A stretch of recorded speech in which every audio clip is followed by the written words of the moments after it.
reflect why we're meeting remotely. Thank you. So first order of our business tonight is approval of our November 19 work session minutes. Is there a motion?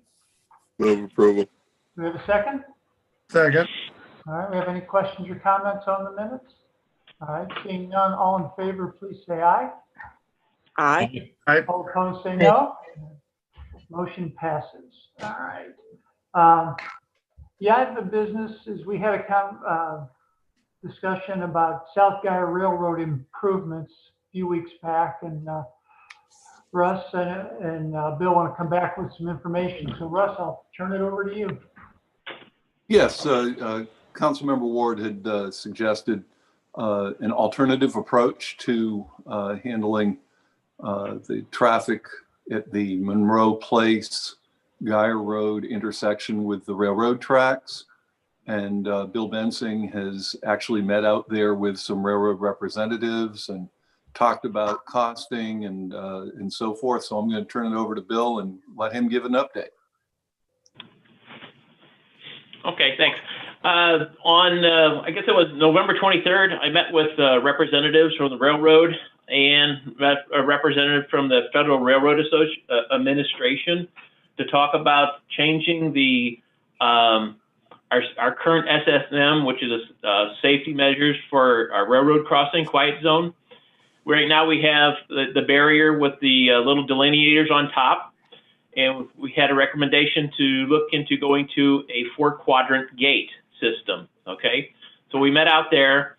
A 4-quadrant gate system is possible. I have put in an official request for a costing of that project, because we have to go through I talked to the railroad signal manager, and I let him know about Councilmember Ward's suggestion about some articulating arms and things of that nature in the city, reaching out to some vendors. And we did find a vendor in Springfield, Missouri that we could contact, but ultimately the railroad representative said, no need. We're going to use our own vendors. We're going to use our own contractors. You're just going to pay the price. Okay. So what he did say is that the 2 gates that are out there now have to be replaced. The signal box has to be replaced, and the addition of all 4 new quadrant gates would have to be purchased, because their equipment's outdated for the 4-quadrant gates right there right now, and they would have to improve their signal detection. I think they said to Kirkwood Road, because those 2 signals are interconnected. So basically, he did not say no, and we made our request for a costing on that. It's in writing, and I'm waiting on that costing right now. He still felt that it was still within on the Union Pacific website. They'll give you some costing on these options off their website, and their costing is for a 4-quadrant gate is between $300,000 and $500,000. And he felt that it would still be within there, but to get a firm number, I've requested a firm number from the railroad, and that's what we're waiting on right now, is a response to that request. All right. Comments or questions from Council Wallace? I'll just start with you, since that was your initiative. Yeah, well, it sounds like he wants to leverage the city of Kirkwood to improve and upgrade all of his hardware to get what we need. That's so right. I don't know if there's some room in there to negotiate that motivation down. I'm sure that's if I were him, I guess I'd want to go that route too, and then he can go to his profit sharing at the end of the day. Yeah, if we can pursue it, see where we go. I think we probably need to at some point get down to some hard negotiation as to how much we should pick up and how much they should pick up. All right, Bob, anything on this? No, I agree with Wallace that it sounds like they're trying to include some upgrades that maybe they had to do anyway. I mean, if the upgrades are keyed to our specifically to our request, that's one thing, but it doesn't sound like it at this point. So that's it. All right. Maggie, anything? No, I don't want to repeat what everybody said. Mark? Question, Bill. The equipment that's there right now, did the railroad give any indication of how long that would last in the future? No, he did say that it's due for an upgrade, just like Wallace and Bob said. Because if it's going to last another 5 years or 10 years, it would make a difference to me than if they say they're going to have to replace everything next year. Then, at that point, maybe the impetus would be for them to cover the majority of that cost. Right, and I think that's one of the things, like Wallace was saying, that once we get our cost, find out what their existing life of service is, and see if we can negotiate something out. That's right. Rather them pay it than us. Thanks. Mm-hmm. Oh, Mark, I'm sorry. Go ahead. When those upgrades are made, I mean, I should know this, but I just don't remember. Are those costs usually paid by the railroad, or for all the new technology, the new arms and everything? If it's at their request, yes, they pay for it. But if it's our request, we usually pay for that. I've done this on other railroad crossings in other cities, and basically they tell you what it is because they use their own contractors. They do it. You just cut them a check. Yeah. So Mark's question about the service life of those, I mean, that could play into this whole thing. Yep. Correct. Mm-hmm. Okay. All right. Thank you.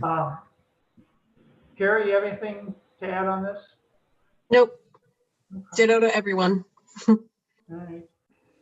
So it sounds like at this point, I mean, this was just an update on where we are. We'll just wait and see what you get, they come back to you with Bill, and then, we can have a conversation on it at that point in time. Correct. Thank you. That sound like it, Russ? Yes, no, that's correct. All right. Anything else from council on this? All right. That was fairly quick. So with that, our work session is finished, and we'll adjourn and come back hopefully in about 20 minutes for our regular council meeting. So see everybody shortly. Thank you.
How to clean and disinfect your home if someone has COVID-19.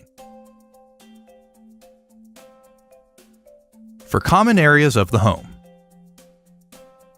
Each day, clean and disinfect high-touch surfaces and items. High-touch surfaces include tables, countertops, light switches, doorknobs, and cabinet handles. Put on disposable gloves. First, clean the surface with soap and water. Then, use a household disinfectant. Read the label to see how long you should keep the disinfectant on the surface. Have good airflow and ventilation. Follow instructions about rinsing off chemicals. Be sure to put products where children cannot reach them. To clean electronics, follow the manufacturer's instructions. Or use alcohol-based wipes or spray containing at least 70% alcohol. Wash dishes and utensils with soap and hot water or run them in a dishwasher. For sick areas or rooms of the home. A person who is sick should stay in a separate area or room and use a separate bathroom if possible. Only clean these areas if something gets soiled. This will help limit your contact. Have the person who is sick wear a mask. A caregiver may also wear a mask. Dedicate a lined trash can if available. Remove the gloves and wash your hands with soap and water for at least 20 seconds. For more on cleaning and disinfecting your home for COVID-19, visit cdc.gov/coronavirus.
How to clean and disinfect your home if someone has COVID-19.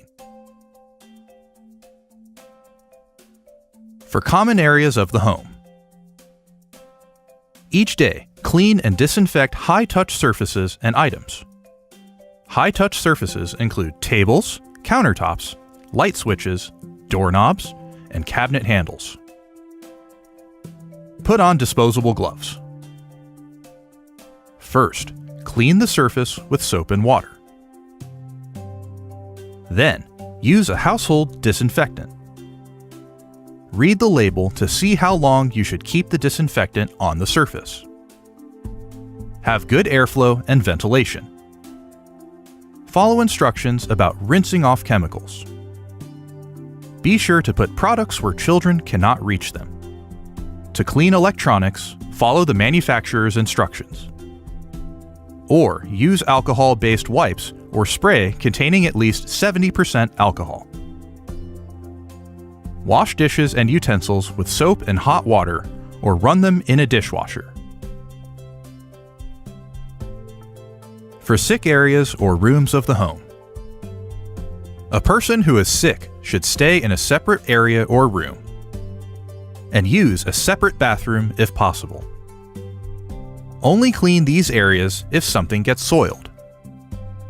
This will help limit your contact. Have the person who is sick wear a mask. A caregiver may also wear a mask. Dedicate a lined trash can if available. Remove the gloves and wash your hands with soap and water for at least 20 seconds. For more on cleaning and disinfecting your home for COVID-19, visit cdc.gov/coronavirus.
How to clean and disinfect your home if someone has COVID-19. For common areas of the home. Each day, clean and disinfect high-touch surfaces and items. High-touch surfaces include tables, countertops, light switches, doorknobs, and cabinet handles. Put on disposable gloves. First, clean the surface with soap and water. Then, use a household disinfectant. Read the label to see how long you should keep the disinfectant on the surface. Have good airflow and ventilation. Follow instructions about rinsing off chemicals. Be sure to put products where children cannot reach them. To clean electronics, follow the manufacturer's instructions. Or use alcohol-based wipes or spray containing at least 70% alcohol. Wash dishes and utensils with soap and hot water or run them in a dishwasher. For sick areas or rooms of the home. A person who is sick should stay in a separate area or room and use a separate bathroom if possible. Only clean these areas if something gets soiled. This will help limit your contact. Have the person who is sick wear a mask. A caregiver may also wear a mask. Dedicate a lined trash can if available. Remove the gloves and wash your hands with soap and water for at least 20 seconds. For more on cleaning and disinfecting your home for COVID-19, visit cdc.gov/coronavirus.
How to clean and disinfect your home if someone has COVID-19.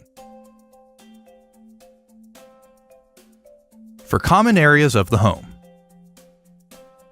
Each day, clean and disinfect high-touch surfaces and items. High-touch surfaces include tables, countertops, light switches, doorknobs, and cabinet handles. Put on disposable gloves. First, clean the surface with soap and water. Then, use a household disinfectant. Read the label to see how long you should keep the disinfectant on the surface. Have good airflow and ventilation.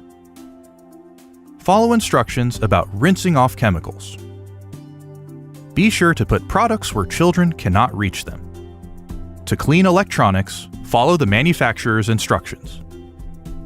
Or use alcohol-based wipes or spray containing at least 70% alcohol. Wash dishes and utensils with soap and hot water or run them in a dishwasher. For sick areas or rooms of the home. A person who is sick should stay in a separate area or room and use a separate bathroom if possible. Only clean these areas if something gets soiled. This will help limit your contact. Have the person who is sick wear a mask. A caregiver may also wear a mask. Dedicate a lined trash can if available. Remove the gloves and wash your hands with soap and water for at least 20 seconds. For more on cleaning and disinfecting your home for COVID-19, visit cdc.gov/coronavirus.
How to clean and disinfect your home if someone has COVID-19.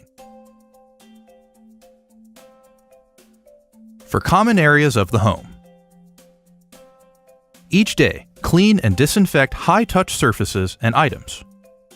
High-touch surfaces include tables, countertops, light switches, doorknobs, and cabinet handles. Put on disposable gloves. First, clean the surface with soap and water.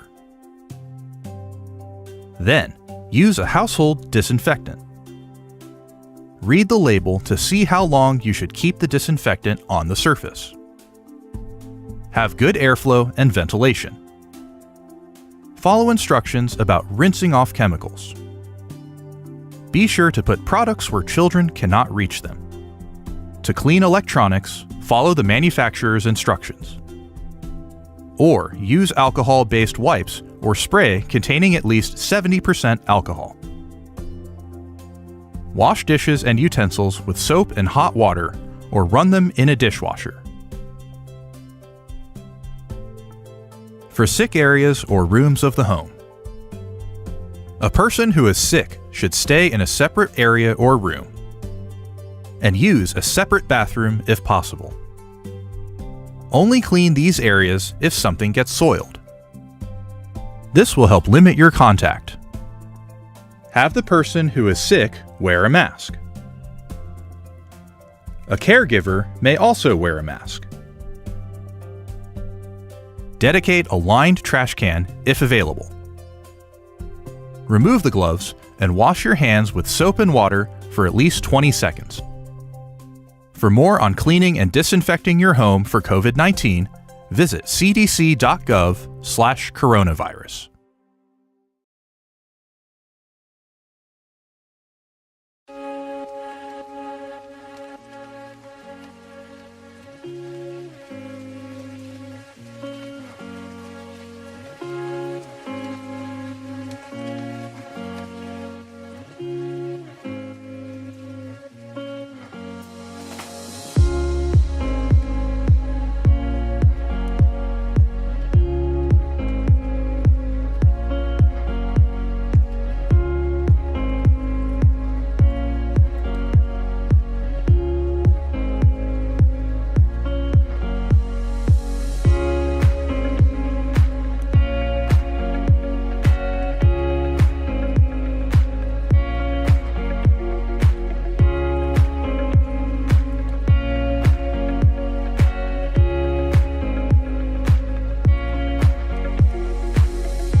Mayor Griffin, Here.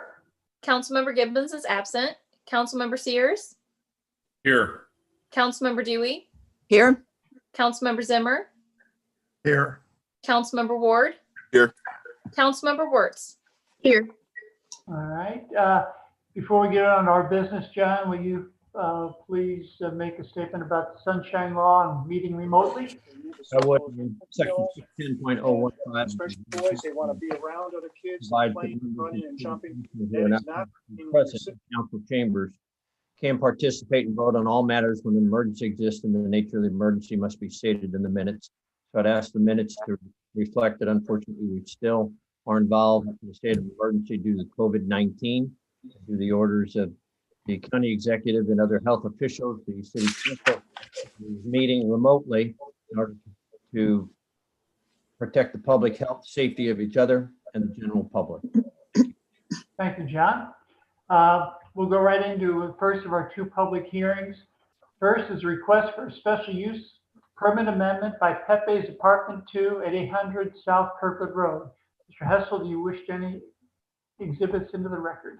I would, Mayor. I would offer as Exhibit 1 the affidavit of publication verifying notice of this public hearing of St. Louis County. And Exhibit 2 is an affidavit of publication verifying the public hearing appeared in the Webster Kirkwood Times.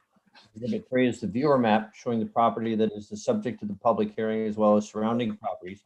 Exhibit 4 is a list of property owners to whom notice of this hearing has been sent. Exhibit 5 is a report of the Planning and Zoning Commission dated November 5, 2020, which after a presentation for special use permit amendment by Pepe's Apartment 2 at 800 South Guyer Road, the commission recommended approval of that amendment. Exhibit 6 is a memorandum from Mr. Raish to the Mayor and City Council as well as the Planning and Zoning Commission explaining the basis for the amendment. Exhibit 7 is the Code of Ordinances of the City of Kirkwood. Thank you, John. Mr. Hawes, who will present this to the City Council? Director of Planning and Development Services, Jonathan Raish. Good evening, Jonathan. Good evening. Thank you.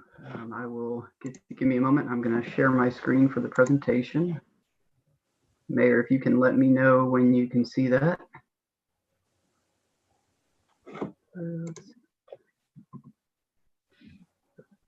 There we go. Okay. All right. Thank you. Okay, so this is a request for a special use permit amendment for the property at 800 South Guyer Road. It's Pepe's Apartment 2 restaurant. And this is a special use permit to amend the special use permit that exists for expansion of a legal non-conforming use on the property. So this is the subject site here that you see. It's at the southeast corner of Rose Hill and Guyer Road. It's approximately 11,600 square foot lot. It is a designated city landmark, and it's currently regulated by Ordinance 9490, and we'll get into some detail. But that's the most recent regulation that allowed for the operation of a restaurant and banquet type uses as well. And really the matter at hand tonight that I'll get into is a condition in that ordinance that limits the second floor of this existing building to residential use. So these are some photos, top two photos. Well, actually 3 of the 4 photos show a view of the building around the various sides. Bottom right shows adjacent homes. So I'm sure you're all familiar with it there. It's right on Guyer Road, just across from the community college.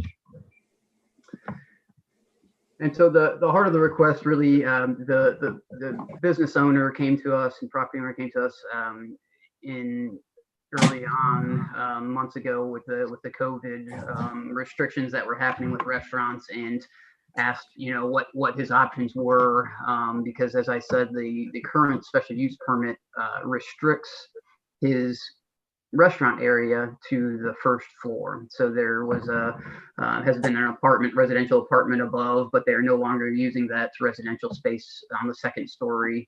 And what you see here is the pre-COVID floor plan. So there was previously, the restaurant space is about 1,900 square feet. The upstairs apartment is about 1,600 square feet for a total of just under 3,600 square feet of building space.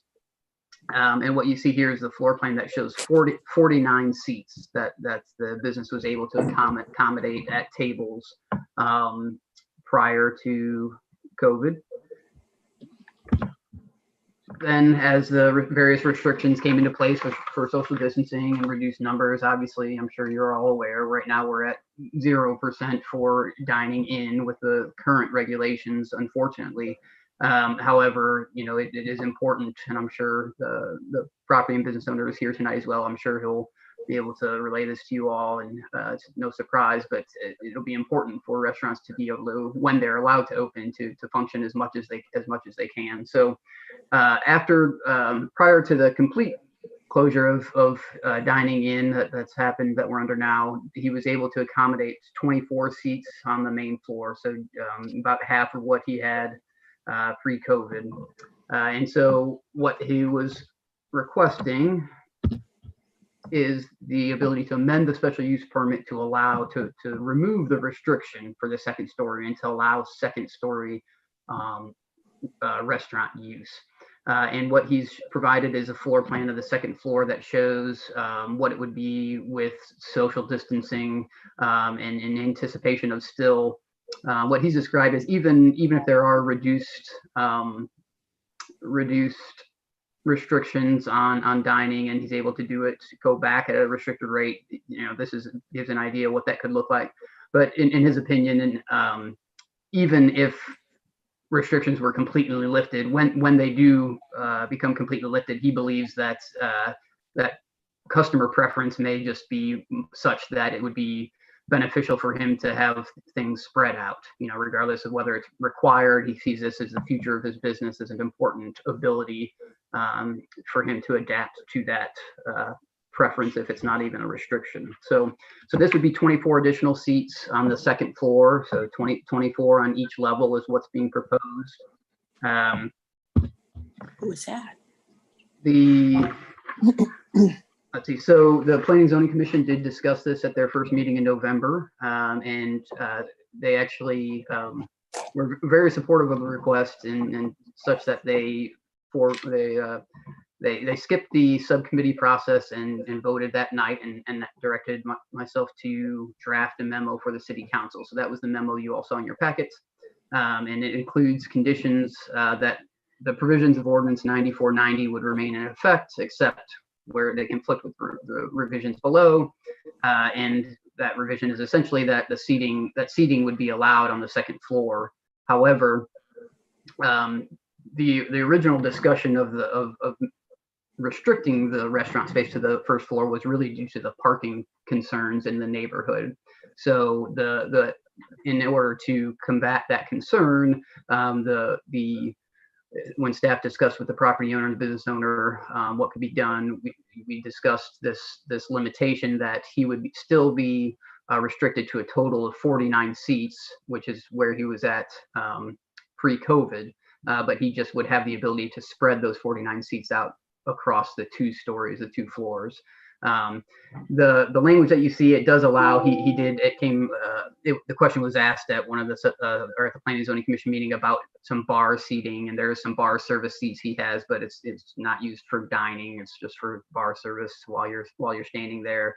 But so the language that you see in the draft ordinance would allow for him to maintain those bar service seats as well. In addition, so there would be no increase in seating capacity from how he was operating prior to COVID. I do just want to call out, there is a condition for, he would obviously need to comply with all building and fire codes, and what you see in red there is just kind of an update since the planning and zoning. The owner is had further conversations with our fire marshal and urban building commissioner, and they've been working together very well on this. And I think it is likely that because of the fact that the building is not sprinklered, that even though this draft says a maximum of 49 seats plus the bar, just I want to call attention that there may be a little more restrictive because of fire code. So we don't necessarily have to, well, I would not recommend getting into that with a special use permit and letting the fire code dictate that, because really he could do some structural changes to the building that would then allow him to fully utilize this. So anyway, those were the recommended conditions, and an update from the Planning and Zoning Commission. They did vote unanimously to recommend it. So this is a special use permit. It does require the public hearing. That's what we're doing tonight. As I mentioned, the applicant is here, And it is an ordinance, so it requires 2 votes of the city council. So I'm available for questions at this time. Thank you, Jonathan. Would the applicant like to say anything before we go on to any council comments or questions?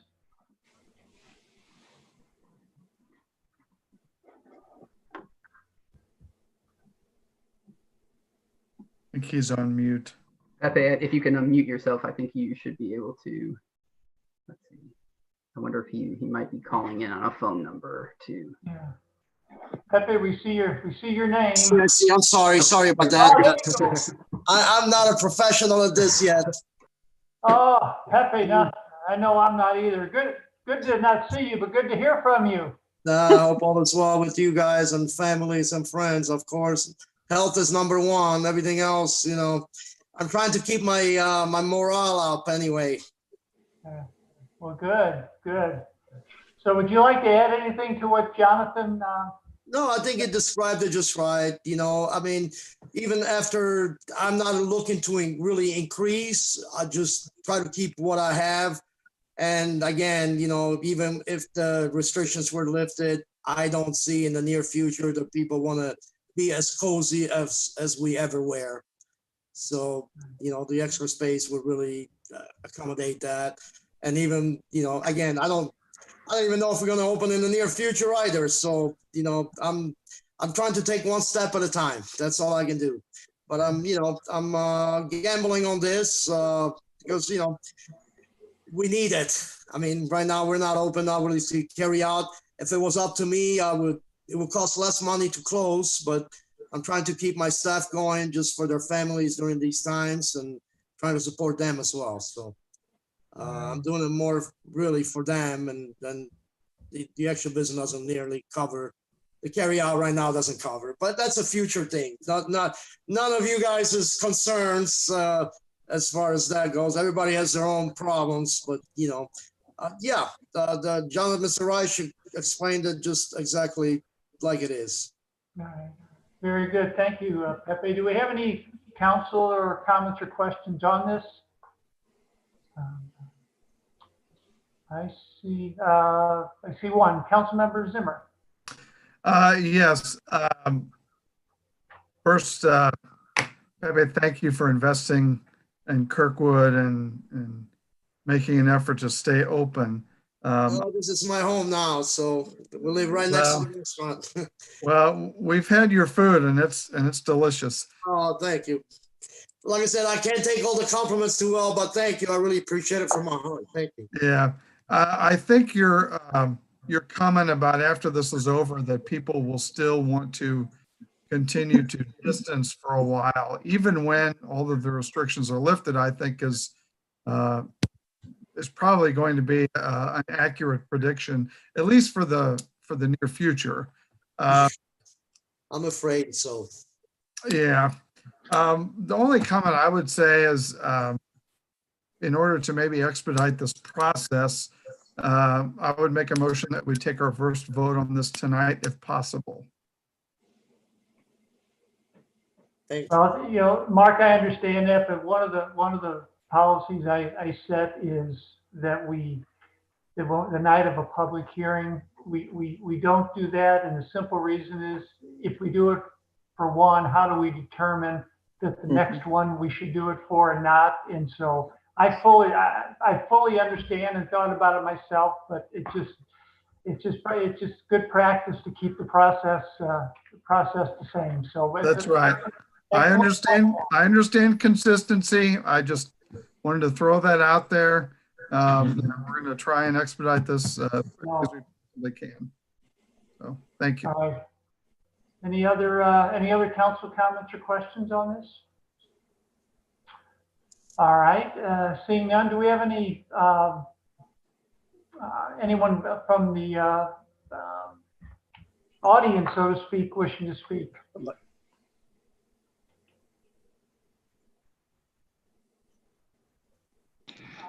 I don't see any hands. Okay, very good. Well, with that, we will close this public hearing, and this item will be on our new business agenda on December 17th. Thank you, Pepe. Thank you. All right, we will go to our second public hearing, which is a request for site plan review for Villa Di Maria Montessori School at 1280 Simmons Avenue. Mr. Hessel, do you wish to enter any exhibits into the record? I would, Mayor. I'd offer as Exhibit 1 the affidavit of publication verifying notice of public hearing appeared in St. Louis County. And Exhibit 2 is the affidavit of publication verifying notice of public hearing appeared in the Webster Kirkwood Times. Exhibit 3 is the viewer map showing the property that is the subject of the public hearing as well as surrounding properties. Exhibit 4 is a list of property owners to whom notice of this hearing has been sent. Exhibit 5 is the report of the Planning and Zoning Commission dated November 5, 2020, in which the commission recommended approval of a request by Villa Di Maria Montessori School for a site plan review at 1280 Simmons Avenue. Exhibit 6 is the subcommittee report of the Planning and Zoning Commission dated November 4, 2020, and Exhibit 7 is the Board of Ordinances of the City of Kirkwood. Thank you, John. Mr. Hollis, who will present this to the City Council? Now, this will be the Director of Planning and Development Services, Jonathan Raish, again.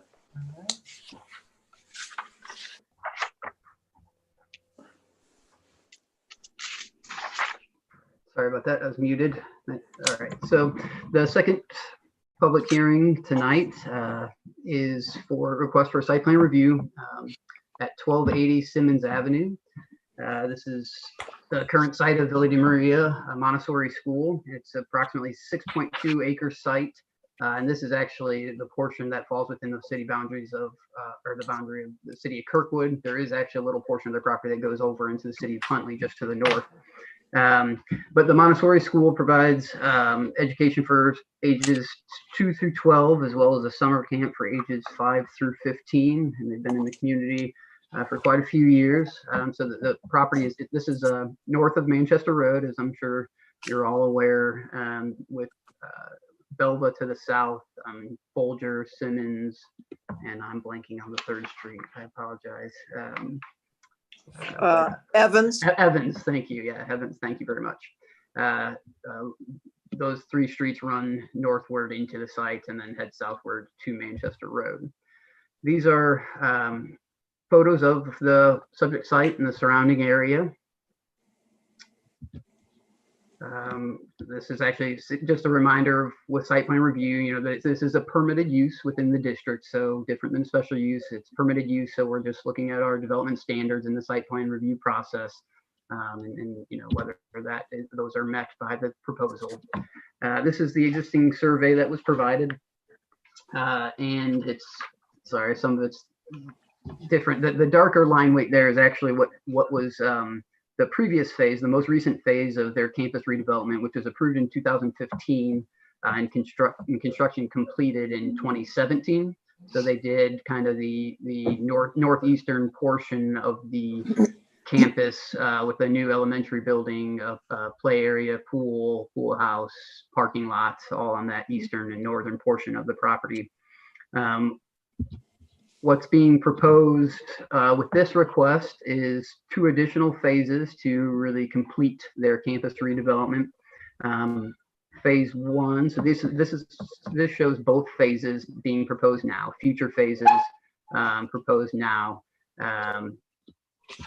Let's see, and this just shows phase 1. So the phase 1 would be for a classroom building with a proposed August 2021 construction date, and you see the building towards the western portion of the site. I apologize. Hold on 1 second. All right. I apologize.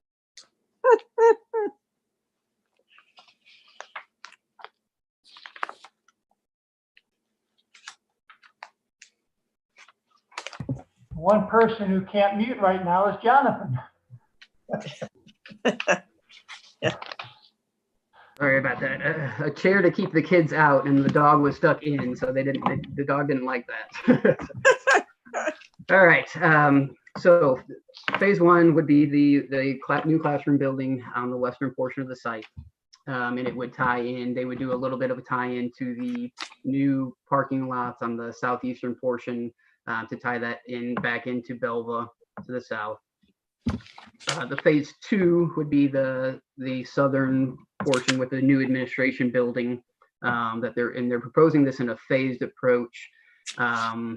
I'll go over that timeline and how our code accommodates that here in a little bit, but they're proposing this would start between 3 to 5 years, and those timelines were narrowed down through the Planning and Zoning Commission process. But the second phase being proposed would be for this administration building centered there along the southern portion, as well as then completing the parking lot, that consistent parking lot that would run along the southern edge.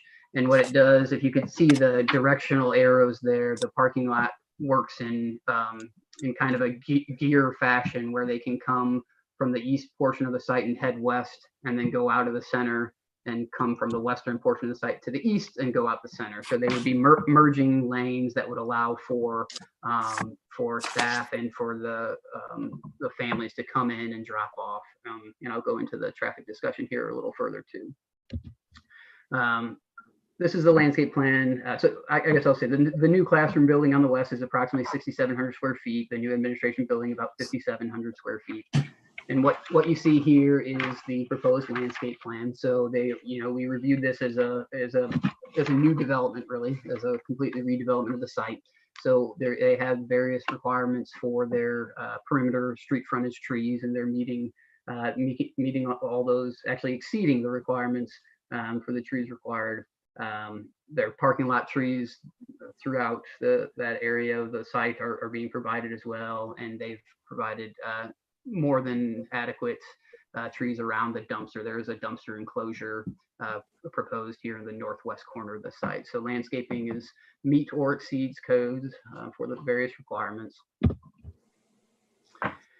So with the planning and zoning discussion, really with the first phase that was completed, there was quite a bit of discussion about traffic and its effects on the surrounding neighborhood, because this is nestled in right there in the middle of a neighborhood, residential neighborhood. And so with this round, when they came in, we required a traffic study to be conducted, and that was provided.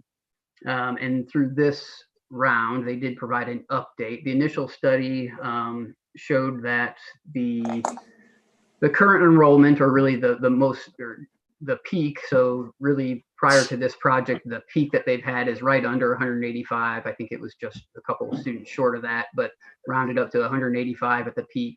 And the traffic study initially showed that there would be no substantial impact because they weren't asking for or anticipating any increase in enrollment with this change.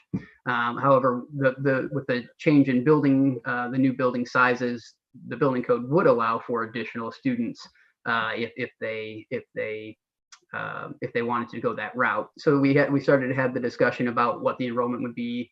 They talked with their traffic consultant, and they did end up revising their traffic study to look at the scenario where they might increase their enrollment to 215 students.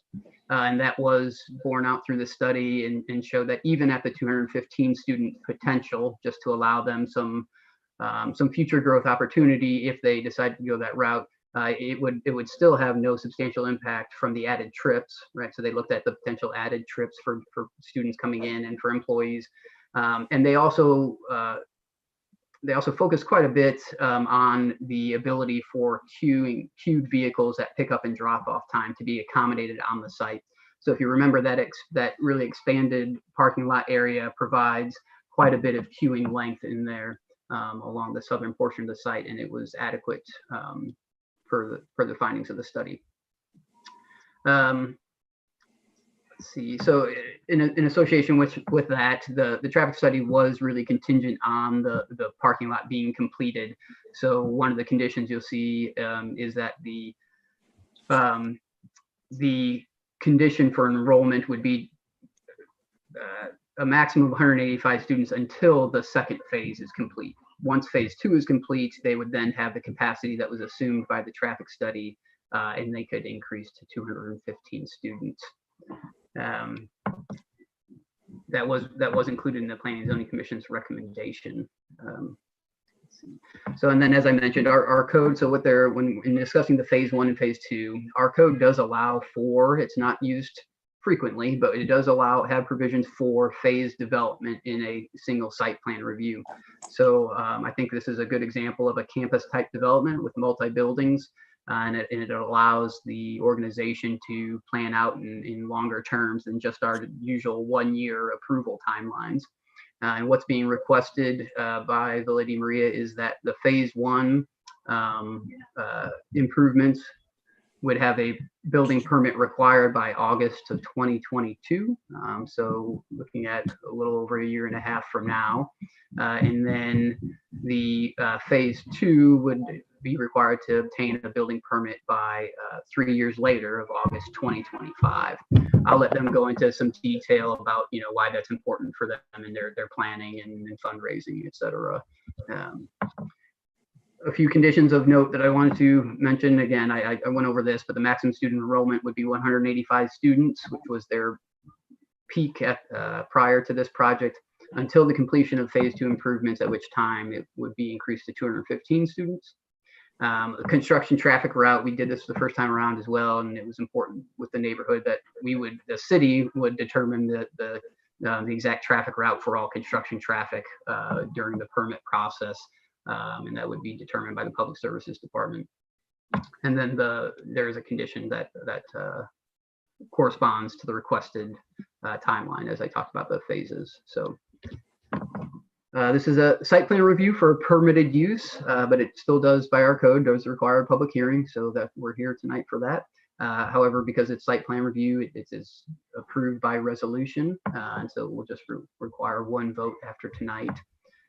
So with that, I'm available for questions, and I know that the applicant has their architect, the head of the school is here, and I think maybe a couple others. So Thank you, Jonathan. Does anyone from the applicant's team wish to make any comments? You don't have to. You could just be available to answer questions. So I'll leave that up to you.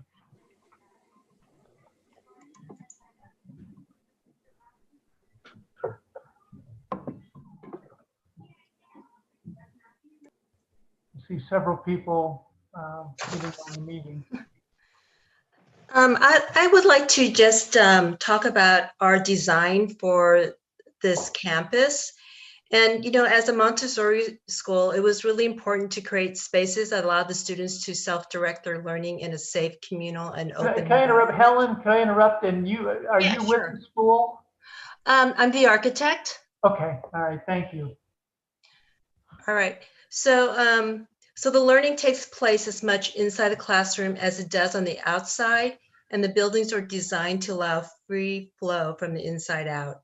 So in our master plan concept for the Villa Di Maria, we created a campus using the classroom buildings, administration buildings, and other outdoor structures to form the edges of the school and create an internal quad area.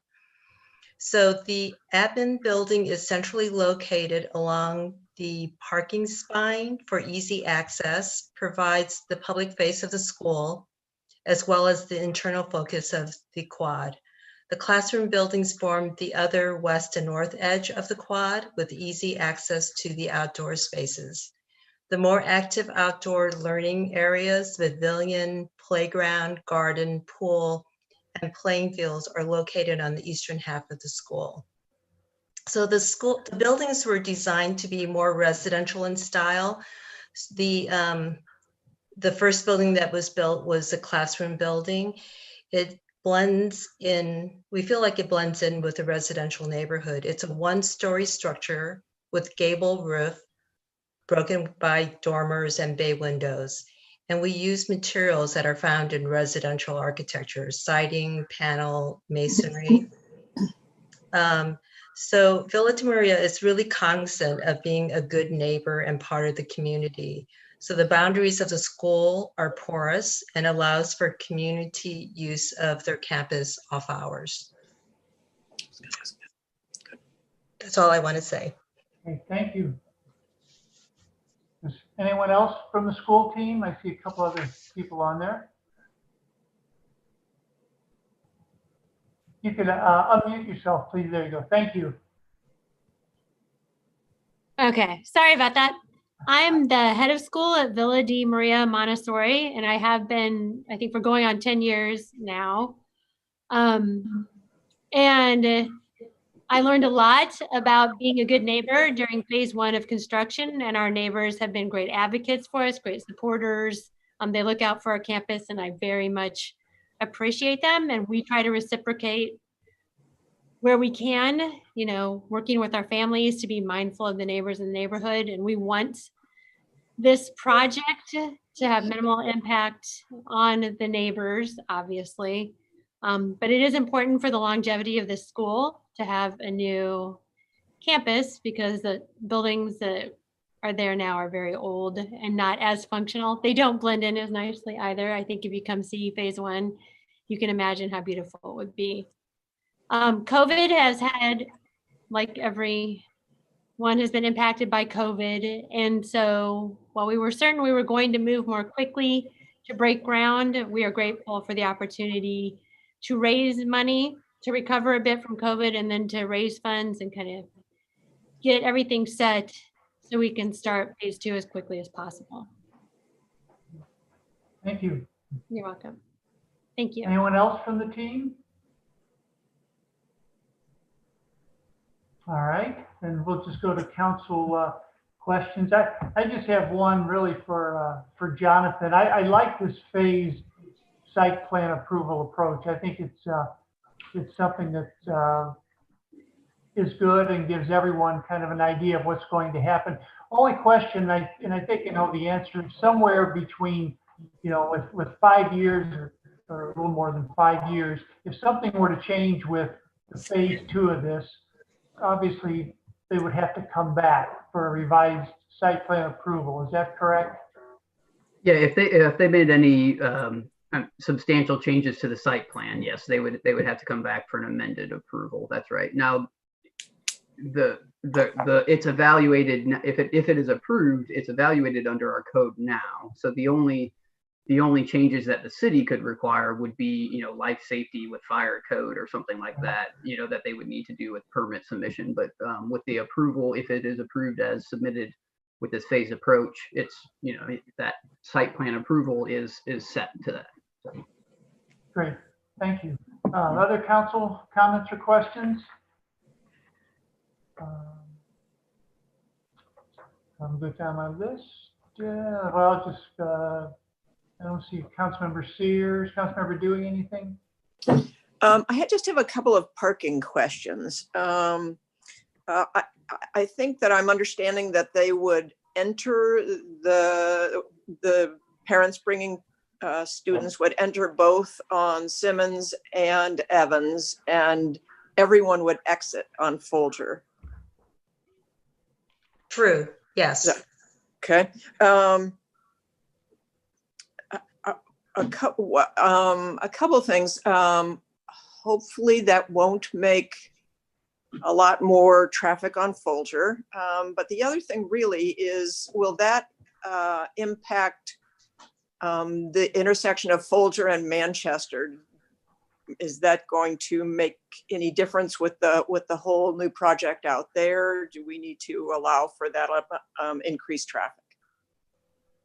So the traffic study that was provided did look at the effects all the way to Manchester Road.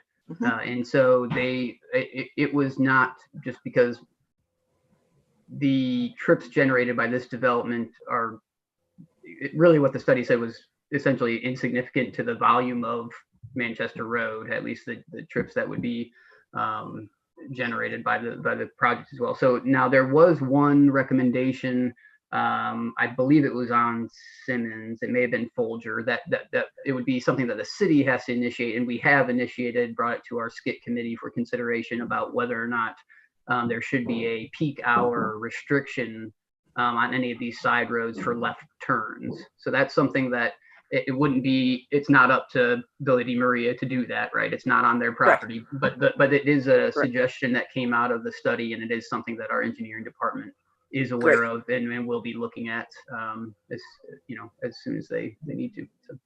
Great. And then I was looking at all of the plans, and this might be more to Villa Di Maria. Is there enough room for all of the queues of dropping off kids and picking up kids for all of the queues to stay on the property as opposed to spilling over into a street? Our traffic report, our revised traffic report, we were very, very firm about trying to keep all that traffic on site, and the traffic report confirms that. Okay. Okay. All right. Thank you. Thank you. Councilmember Zimmer. Yes, to add to what the mayor said, I think this phase planning is really great. One question about, it's marked as number 3 on the plans I'm looking at. It says existing building to be demolished. What's the timeline look like for this building to come down? Is it between the 2 phases, or is it after phase 2? It's after phase 2 is built. That building number 3 is going to serve as the admin building. And so until the admin building is complete, it'll stay up. Great. Okay, that's all. Thank you. Thank you. Councilmember Ward. Yeah, a couple of questions, I guess, one for Jonathan and possibly from the Villa representatives. Did the traffic study give you the upper end of enrollment when it would become a negative impact on the neighborhood? It didn't go past the 215. From my understanding, and the representative of the applicant may be able to, I believe that 215 number was actually based off discussions with the traffic consultant, between the applicant and the traffic consultant, about what they thought, what they anticipated would be kind of the break-off point, if you will. So it didn't go any further than that. That is what they were requesting. And so we were satisfied with just saying, if that's what you're asking for and it shows no problems, then, you know, we didn't see a need to look further than that. Okay. And for the Villa representatives, if we make an assumption that you're going to want to grow and exceed 215 at some point, is the use of fleet transportation, either vans or buses, is that an option that you'd consider? We have people attending the school from 32 zip codes. So I think there'd be a bit of a challenge in coordinating it. Not that we wouldn't consider it if we thought it would be useful and a service to the parents as well. It would be challenging for the youngest children because we do serve children ages 2.5 through age 12. So I don't know of any early childhood program that does transportation that way for small children. So I'd have to learn more about that. Okay. And in terms of the Montessori philosophy, is there a scale at which you don't want to exceed in order to be effective? Yeah, truthfully, the reason the 215, having that wiggle room for 215 was appealing is because of what's happened with this pandemic, where we've suffered from revenue loss and increased overhead costs, actually. So if we needed to adjust and expand, it'd be nice to have the space to do it. But our board of trustees, we've always thought 200 or below is the right size for our school. We like that size of community. There's a lot of warmth, and there is a sense of community. So if we can do it financially and keep it smaller, we'd rather do that. Okay, thank you. Thank you. Councilmember Ward. Yes. So I want to preference this by saying I know that this school is a great steward of our environment. So I don't want anyone to look into this, but the impervious square footage area, Jonathan, do you know, is it going up or down with this new addition? I think on the overall, in Helen, maybe Alancia, overall, I assume it was increasing. So the first phase was done, but the stormwater management was all built out with the first phase. Well, the majority of it. I think there is some water quality. I believe that's going to be near the parking lot with the other phases, if I remember correctly. But the bulk of the detention was all approved, reviewed. MSD had reviewed the project with the whole campus redevelopment in mind. Excellent. So, yeah. Okay. And then all the trees on that frontage on Belva, I'm assuming those are getting taken down, and then they'll be putting in new ones, correct? Yes. Excellent. Okay, that's all I had. Thanks, guys. Thank you. All right. Now we'll finish with council questions or comments. Do we have anyone from the public wishing to speak on this?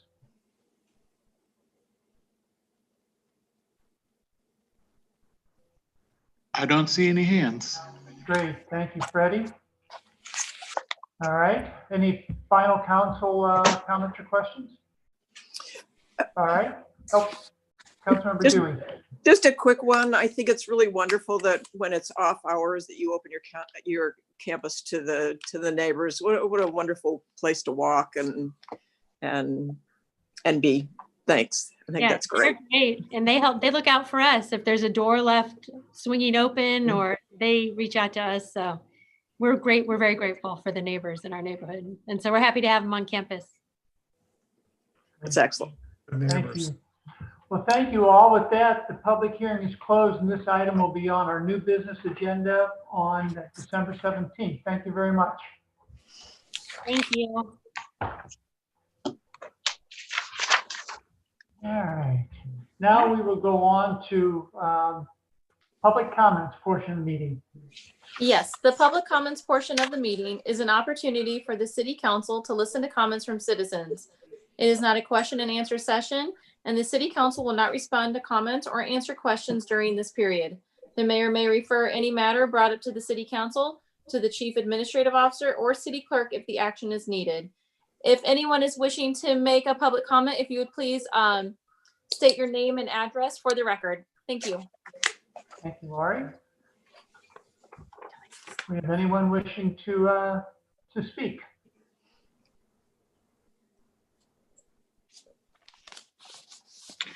There are no hands raised. Great. All right. Mayor? Yes. I do have an email I would like from Mr. Michael Carmody at 352 Wind Grove Road. He requested I read into the record under public comments. Okay. Mr. Carmody stated, this is a communication from the city of Kirkwood. At this time, SCIT does not have written procedures to set speed limits. The team uses guidance from the MUTCD utilizing speed information, street use, special conditions, i.e. schools, street geometry, and if available, the roadway design speed. These combined aspects are used to set a speed limit.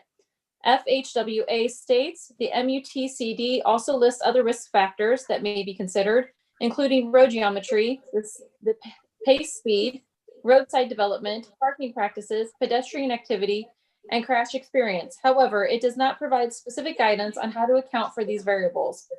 Nationally successful, safer for all users, the National Association of City Transportation Officials recently released an innovative tested and proven framework for setting safe speed limits for city streets, developed by a steering committee of NACO of 86 member cities and transit agencies. City Limits outlined how to use a safe systems approach to set speed limits in urban environments, in contrast to legacy methods that often result in speeds that are inappropriately fast for urban environments. This is from Kirkwood's Traffic Calming Guidance Administration process. It is recommended that the city establish an interdepartmental steering committee to oversee traffic calming identification and implementation. The steering committee may include elected officials, street division, engineering, planning and zoning, police and fire departments, school district, and the Parks and Recreation Department. This committee may also include advocates and/or other community representatives. Will the City Council of Kirkwood please adopt a traffic calming steering committee that includes citizens and advocates who live in Kirkwood as outlined by the paid consultant who authorized the traffic calming program? That's all I have, Your Honor. Thank you. All right. With that, we will move on to our consent agenda. Is there a motion to approve the consent agenda? Move approval. All right, we have a motion and a second. Do we have any questions or comments on the consent agenda? All right, seeing none, all in favor, please say aye. Aye. Aye. Opposed, say no. All right, consent agenda passes. We'll go to unfinished business, Bill 10852. Mayor and Council, this is an ordinance amending the Kirkwood Code of Ordinances, Chapter 17, Article 12, Section 17-197, definitions, and Section 17-198, curfew for persons under 17. Have any questions or comments? All right, seeing none, roll call, please. Mayor Griffin, Yes. Councilmember Sears, Yes. Councilmember Dewey, Yes. Councilmember Zimmer, Yes. Councilmember Ward, Yes. Councilmember Wirtz. Yes. All right, bill passes. Before we get to 10853, I will, as I did before, due to a conflict, recuse myself, and Deputy Mayor Dewey will preside over this matter.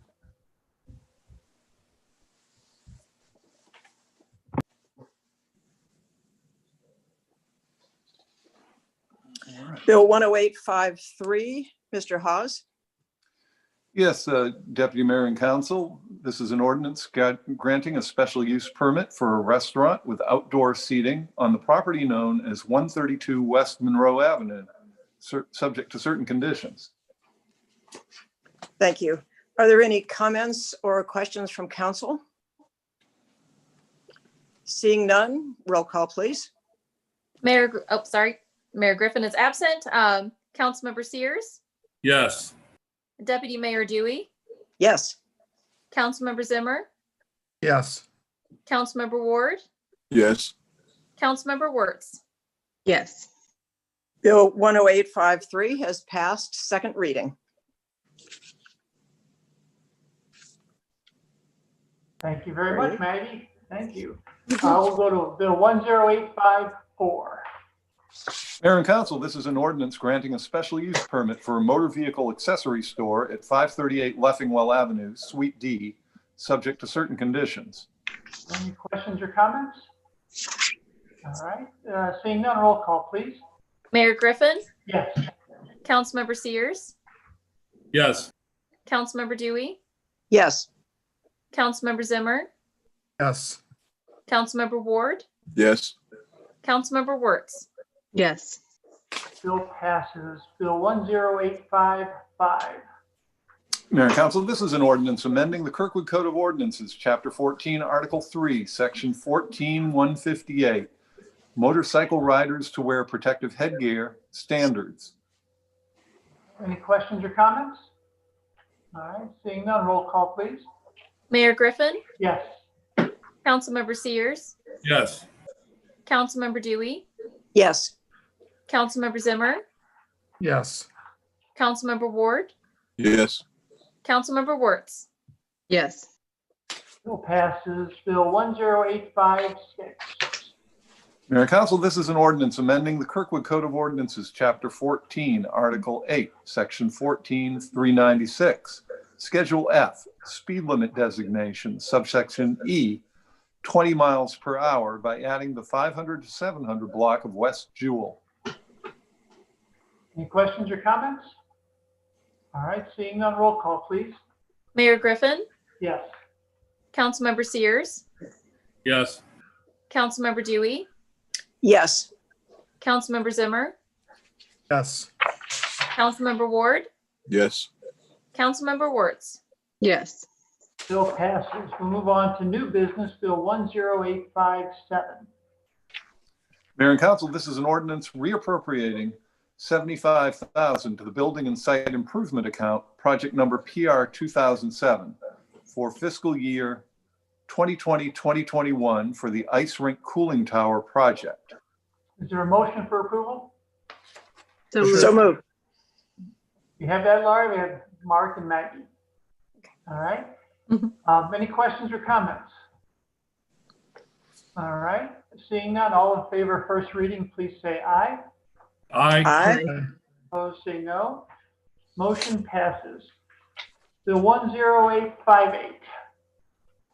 Mayor and Council, this is an ordinance appropriating funds in the amount of $16,929 to revenue account number 101-0000-331.20.20, and then appropriating funds in the amount of $16,929 from the revenue account number 101-0000-331.20.20, to multiple expenditure accounts for CARES Act funding disbursement for the fire department. Is there a motion for approval? So moved. Is there a Second. All right, got a second. Any questions or comments? All right, seeing none, all in favor of first reading, please say aye. Aye. All opposed, say no. Motion passes. Resolution 122, 2020. Mayor and Council, this is a resolution authorizing and directing the mayor to enter into an intergovernmental shared administration agreement, a copy of which is attached hereto and incorporated by reference herein, with the city of Glendale for a term beginning January 1, 2021 through December 31, 2025. Is there a motion for approval? Moved. And a second? Second. We have a motion and a second. Again, this is another situation where we are, working with another community. Russ, so now with Glendale, what all services are we doing with them? All right, we just entered into an agreement by action of council a couple of weeks ago, actually, to basically operate their dispatch for them on fire and police dispatch, as well as of January 1, assuming their ambulance response service. So we will be running our ambulances in response in Glendale and Warson Woods. So that's in addition to this agreement, whereby we will be administering their fire department. Basically, our chief will operate as chief of that department as well. I think that's a great thing. And thank you to you and Chief Silvernail, Mr. Hessel, for and all the people at Glendale for helping put this together. I think it's really a good cooperative agreement. Any council comments or questions? All right, seeing none, roll call, please. Mayor Griffin, Yes. Councilmember Sears, Yes. Councilmember Dewey, Yes. Councilmember Zimmer, Yes. Councilmember Ward, Yes. Councilmember Wirtz. You're muted. Yes. The resolution passes. So that brings us to the end of our formal business. We have any city council reports? All right. I see no hands. Chief Administrative Officer report. I don't have a report at this time. City Attorney report. Nothing to report, Mayor. All right. City Clerk report. Yes, Your Honor, I have a couple items. The first is the report of the December 2nd, 2020 meeting of the Planning and Zoning Commission. The following action was taken. By a vote of 5-4, the commission recommended approval of an application submitted by Adam Hardig for a site plan to construct a 3-unit multifamily building at 144 West Adams Avenue. A public hearing will be scheduled for that, which takes me to our upcoming scheduled public hearings. The first is December 17th, 2020. For a request for a special use permit and site plan for a restaurant with a drive-through and outdoor seating at 300 South Kirkwood Road for Starbucks. The second is scheduled for January 7th, 2021, which is from the December 2nd Planning and Zoning Commission meeting, which is a request for a site plan to construct a 3-unit multifamily building at 144 West Adams Avenue. And that's all I have, Your Honor. Great. Thank you, Laurie. Well, with that, our business has concluded. Our next meeting is 7 p.m. on Thursday, December 17th. This meeting is adjourned. Thank you all. Thank you.